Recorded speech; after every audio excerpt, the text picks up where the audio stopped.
Shalom peuple de Dieu, je suis encore dans la joie de me retrouver devant vous pendant ces moments. Alors j'aimerais que l'on puisse encore partager avec vous la parole de Dieu. J'aimerais que tu prennes avec moi ta Bible dans le livre de Marc, chapitre 6, le 46e verset. Marc, chapitre 6, le 46e verset. La Bible dit, quand il lui eut renvoyé, il s'en alla sur la montagne pour prier. Le soir étant venu, la barque était au milieu de la mer et Jésus était seul à terre. Il vit qu'ils avaient beaucoup de peine à ramener car le vent leur était contraire. À la 4e veille de la nuit environ, il alla vers eux, marchant sur la mer, et il voulait les dépasser. Alors j'aimerais que l'on puisse partager pendant quelques moments. Le thème dont je vais vous parler ce soir est intitulé « Le haut lieu ». Le haut lieu. Peuple de Dieu, dans ces passages que nous venons de lire, nous voyons clairement Jésus-Christ qui était avec la foule. Il a enseigné la foule, il a parlé à la foule. Lorsqu'il a fini d'enseigner, la Bible dit qu'il s'est retiré il est allé sur la montagne. Alors le mot montagne est traduit en hébreu par Bama, qui signifie la crête, l'auteur, le haut lieu. Alors quand il a fini d'enseigner, il est allé sur la montagne, il est allé au haut lieu. Mais la Bible dit, lorsqu'il a fini de prier sur la montagne, il est descendu. La Bible dit, lorsqu'il a fini sur la montagne, il est descendu. Le soir étant venu, la barque était au milieu de la mer et Jésus était seul à terre. Je suis venu parler à quelqu'un sur le haut lieu. Bien-aimé dans le Seigneur, plusieurs personnes, plusieurs chrétiens, plusieurs hommes de Dieu ignorent l'efficacité, la puissance du haut lieu, la puissance de la montagne, la puissance du haut lieu.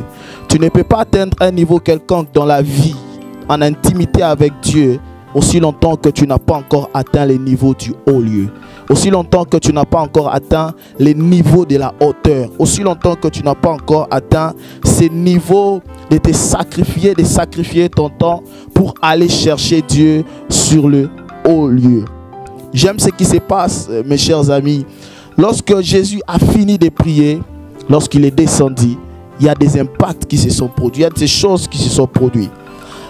La première des choses que j'aime lorsqu'on lorsqu'on quitte les hauts lieux, la première des choses qui nous accompagne, c'est l'influence sur la zone. Lorsque Jésus a fini de prier, la première des choses qui s'est passée, c'est qu'il a influencé la zone sur laquelle il s'est trouvé. J'aimerais encore te proposer un autre texte, Galates chapitre 4, Galates chapitre 5 plutôt, le 8e verset. Galates chapitre 5, le 8e verset. Écoutez ce que la Bible dit. Cette influence ne vient pas de celui qui vous appelle. Cette influence ne vient pas de celui qui vous appelle. Lorsque tu viens du haut lieu, j'aimerais encore te proposer un autre texte de bas, un autre texte, Genèse 12. Genèse 12, le 2e verset.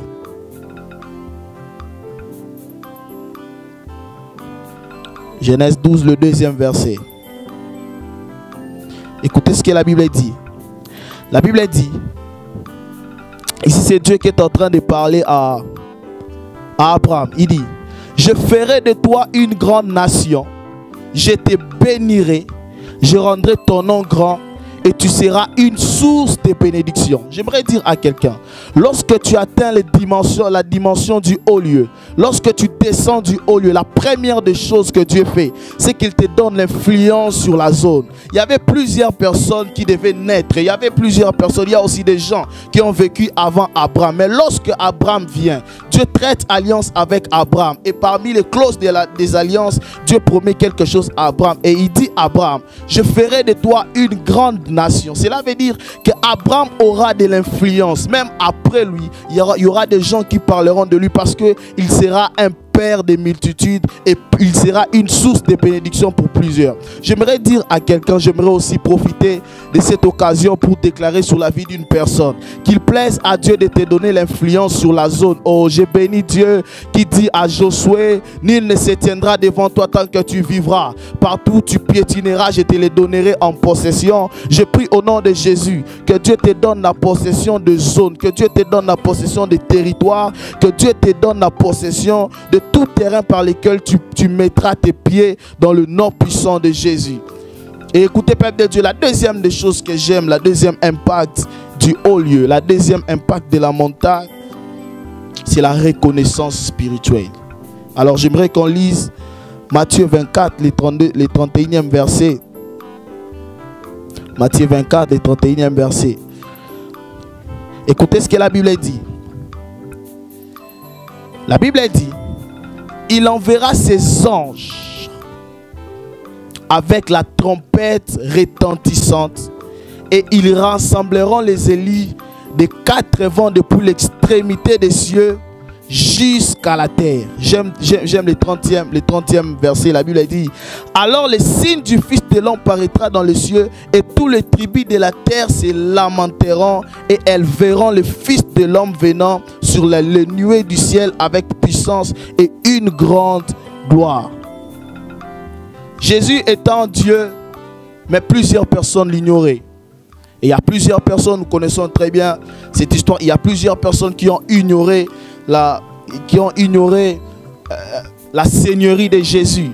Entre autres les scribes, les pharisiens, qui ignoraient la seigneurie de Jésus, la capacité que Jésus, ils ignoraient, ils disaient que Jésus n'était pas Dieu. Jésus n'était pas celui qu'Ésaïe avait annoncé qu'il viendra. Jésus n'était pas celui que les hommes, les prophètes ont prédit. Ils l'ont ignoré. Mais il se passe quelque chose. Lorsque Jésus a fini de prier de la montagne, quelque part dans la Bible, lorsqu'il descendait, la Bible déclare qu'il y avait une personne qui était possédée par une légion de démons. Lorsque Jésus est arrivé, la Bible déclare que ces démons ont dit, Jésus, fils de Dieu, que veux-tu? Nous te prions de ne pas nous chasser, jette-nous au moins au corps du porc. Alors, peuple de Dieu, comment est-ce que ces démons ont su que Jésus était le Fils de Dieu? Comment est-ce qu'ils ont su que Jésus était Jésus de Nazareth, était celui qui devait venir? Comment est-ce qu'ils ont su que Jésus avait la capacité de commander aux démons? C'est parce que lorsque tu viens de la montagne, lorsque tu viens du haut lieu, Dieu te donne la reconnaissance spirituelle.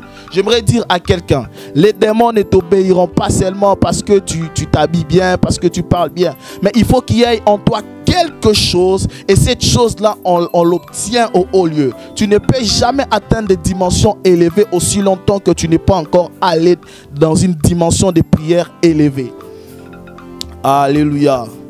Et la troisième des choses que j'aime, c'est ici que je vais essayer un peu d'insister, c'est l'autorité spirituelle. C'est l'autorité spirituelle. Le troisième impact du haut lieu. Le troisième impact du haut lieu, c'est que Dieu nous donne l'autorité spirituelle. Matthieu chapitre 9, le 6e verset. Écoutez ce que la Bible dit. La Bible dit, or, afin que vous sachiez que le Fils de l'homme a sur la terre le pouvoir de pardonner les péchés. Lève-toi, dit-il au paralytique, prends ton lit et va dans ta maison. Pour mieux comprendre, nous allons prendre le 4e verset. La Bible dit, Jésus connaissant leurs pensées et dit, pourquoi avez-vous de mauvaises pensées dans vos cœurs? Car lesquels est plus aisé de dire, tes péchés sont pardonnés, ou de dire, lève-toi et marche, afin que vous sachiez que le Fils de l'homme a sur la terre le pouvoir de pardonner les péchés. Le mot pouvoir ou autorité est traduit en grec par exousia, qui veut dire la permission de, l'autorité, le pouvoir de faire quelque chose. Alors mes chers amis, Jésus-Christ vient de la montagne. Lorsqu'il descend de la montagne, il est en train d'enseigner et il rencontre là une personne qui était paralysée. Jésus dit à cette personne, tes péchés te sont pardonnés. Les scribes, les pharisiens qui étaient là ont dit, comment est-ce que cet homme peut blasphémer? De quel droit il pardonne les péchés? C'est alors que Jésus est en train de dire que le Fils de l'homme a sur la terre le pouvoir de pardonner les péchés. J'aimerais te dire quelque chose. Lorsque Dieu te donne l'autorité, lorsqu'il était avec ses disciples, j'aime ce qui se passe.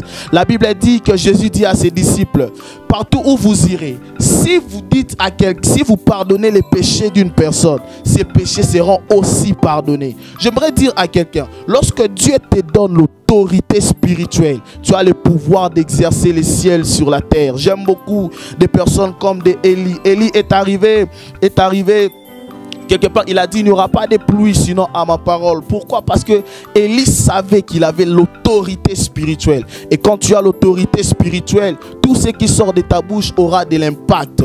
J'aimerais prophétiser sur quelqu'un que le Dieu des cieux t'accorde l'autorité spirituelle à cause de tes prières en secret, à cause de la dimension spirituelle que tu atteins avec le Seigneur, que Dieu t'accorde l'autorité spirituelle. Partout où tu seras, que les esprits t'obéissent, que le territoire se soumette devant toi, dans le nom puissant de Jésus. Tout ce que tu feras émergera dans le nom puissant de Jésus. Alors, peuple de Dieu, dans Marc chapitre 3, le 15e verset, la Bible dit, il en établit 12 pour les avoir avec lui et pour les envoyer prêcher avec le pouvoir.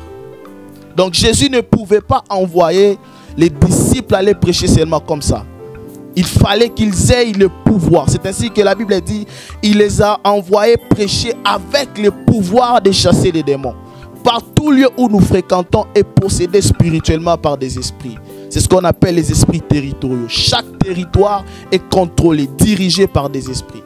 Et pour vaincre dans ces territoires, il te faut quelque chose. Et cette chose, c'est ce qu'on appelle l'autorité spirituelle. Mais comment est-ce que tu veux réussir dans une entreprise? Comment est-ce que tu veux réussir dans un territoire qui est miné, qui est rempli d'occultistes, qui est rempli, je ne sais pas moi, des personnes occultes, qui est rempli des féticheurs, des marabouts? Comment est-ce que tu veux réussir dans une tribu qui est remplie de féticheurs, qui est remplie de coutumes? Comment est-ce que tu veux réussir dans ces lieux aussi longtemps que tu n'as pas encore l'autorité de Dieu, aussi longtemps que tu n'as pas encore le pouvoir? J'ai béni le Seigneur d'avoir dit, voici je vous ai donné le pouvoir de marcher sur les serpents et sur les scorpions. Qu'il plaise à Dieu de t'accorder cette autorité au nom de Jésus. Qu'il plaise à Dieu de t'accorder ces pouvoirs. Qu'il plaise à Dieu de t'accorder cette puissance dans le nom de Jésus. Il se passe quelque chose. Il y avait 7 fils de Séva qui voyaient comment est-ce que Paul était en train de chasser des démons. Ils voyaient comment est-ce que Paul était en train de chasser des démons. Et un jour ils se sont dit, nous allons aussi faire comme Paul, nous allons aussi chasser les démons. Nous allons aussi faire comme Paul, nous allons aussi chasser les démons. La Bible dit que ces 7 fils de Séva sont allés chasser un démon. Et ils ont dit, au nom de Jésus que Paul prêche, quittez ses corps. La Bible dit que les démons ont répondu à ses enfants, nous connaissons Jésus, nous connaissons Paul, mais vous qui êtes-vous? Ils ne pouvaient pas chasser un esprit aussi longtemps qu'ils n'ont pas encore en eux l'autorité de Dieu, le pouvoir de Dieu. Et cette autorité, on l'obtient sur le haut lieu. On l'obtient dans une autre dimension de la prière. On l'obtient dans les profondeurs de la prière. C'est là que nous cherchons Dieu et Dieu nous accorde cette autorité, ces pouvoirs. Je prie encore une fois de plus au nom de Jésus que le Dieu des cieux t'accorde l'autorité, que le Dieu des cieux t'accorde le pouvoir. Partout où tu seras, tu réussiras. Ça ne sera pas par ta sagesse, par ton intelligence, mais par l'autorité de Dieu qui sera en toi. Je prie encore une fois de plus au nom de Jésus que le Dieu des cieux t'accorde l'autorité, que le Dieu des cieux t'accorde le pouvoir d'imposer ta volonté dans un secteur, que le Dieu des cieux t'accorde le pouvoir d'imposer ta volonté dans un secteur au nom puissant de Jésus. C'est la chose que Josué avait. Il est arrivé sur Gabaon, il dit, si le soleil se couche, cette armée va nous vaincre. Il dit, soleil, arrête-toi sur Gabaon. Et la Bible déclare que le soleil s'était arrêté. Je prie au nom de Jésus-Christ que Dieu te donne aussi ces pouvoirs. Le pouvoir d'arrêter le soleil, le pouvoir de déclarer des choses et que ces choses arrivent dans ta famille. Je prie au nom de Jésus. Après cette vidéo, tu prieras pour les malades et les malades seront guéris à cause de l'autorité que Dieu va placer dans ta vie. Je prie encore une fois de plus que le Dieu des cieux t'accorde l'autorité. Peuple de Dieu, Il y a une chose que nous ne comprenons pas. Comment est-ce que Jésus avait pu dominer malgré ce qui lui arrivait? Jésus a vécu un ministère rempli de persécutions. Un ministère rempli de doutes. Il y avait de ces gens qui ne croyaient pas en lui. Il y avait de ces gens qui cherchaient à tout prix à faire du mal à Jésus. Et le diable lui-même était vraiment en colère. Parce que lorsque Jésus a fini de prier, le diable était venu le tenter. Pourquoi? Il est venu tenter Jésus. C'est parce qu'il savait que si je laisse ce jeune homme comme ça, il finira par accomplir sa mission. Le but principal du diable dans la vie est de nous faire avorter notre destinée. Il ne veut pas qu'on arrive dans notre destinée. Et pour vaincre à ces combats, voilà pourquoi la Bible dit: malheur à la terre et à la mer, car j'ai vu le diable animé d'une grande colère cherchant qui dévorer. Le diable est enragé, il cherche qui dévorer. Pour vaincre le diable, pour remporter cette victoire devant le diable, il te faut l'autorité spirituelle. Et je prie encore une fois de plus pour toi, que le Seigneur, le Dieu des cieux, le Dieu de nos pères, t'accorde l'autorité spirituelle, afin que tu ne sois pas vaincu, afin que tu sois invincible. C'est ce qu'il avait déposé dans la vie de Josué. Il a dit: nul ne se tiendra devant toi tant que tu vivras. Parce qu'en Josué avait l'autorité, l'exousia de Dieu, le pouvoir d'imposer sa volonté, la puissance spirituelle. Alors, peuple de Dieu, je suis en train de finir en te disant ceci. L'autorité spirituelle dans ta vie te rendra lourd devant tes ennemis. L'autorité spirituelle dans ta vie fera en sorte que tu arrives dans ta destinée, peu importe les obstacles que tu rencontres. L'autorité spirituelle dans ta vie fera en sorte que tu arrives dans ta destinée, peu importe les avorteuses, les avorteurs de la destinée, peu importe les obstacles qu'on placera devant toi. Et j'aimerais te dire quelque chose. Atteins cette dimension du haut lieu. Atteins cette dimension du haut lieu, afin que l'autorité de Dieu, le pouvoir de Dieu repose sur toi. Alors j'aimerais, pendant ces instants, prier avec une personne, demandant l'autorité de Dieu. J'aimerais prier avec une personne. J'aimerais, de partout où tu es en train de suivre cette vidéo, peu importe l'ère par laquelle tu le verras, j'aimerais quand même que tu puisses prier. Que tu dises à Dieu: Seigneur, accorde-moi ton autorité. Seigneur, accorde-moi l'autorité spirituelle. Que les esprits fléchissent devant moi. Que rien ne puisse me résister. Qu'aucune situation ne puisse résister devant moi. Au nom de Jésus, là où tu es, élève ta voix, que le Seigneur entende ta prière. Que le Seigneur entende ta prière. Père, dans le nom de Jésus, je prie, Seigneur, pour ce peuple qui est en train de suivre cette vidéo, que ton autorité repose sur eux. Accorde-leur l'autorité, le pouvoir d'imposer leur volonté, le pouvoir de régner et de dominer partout où ils seront. Dans le nom puissant de Jésus, que j'ai ainsi prié. Amen.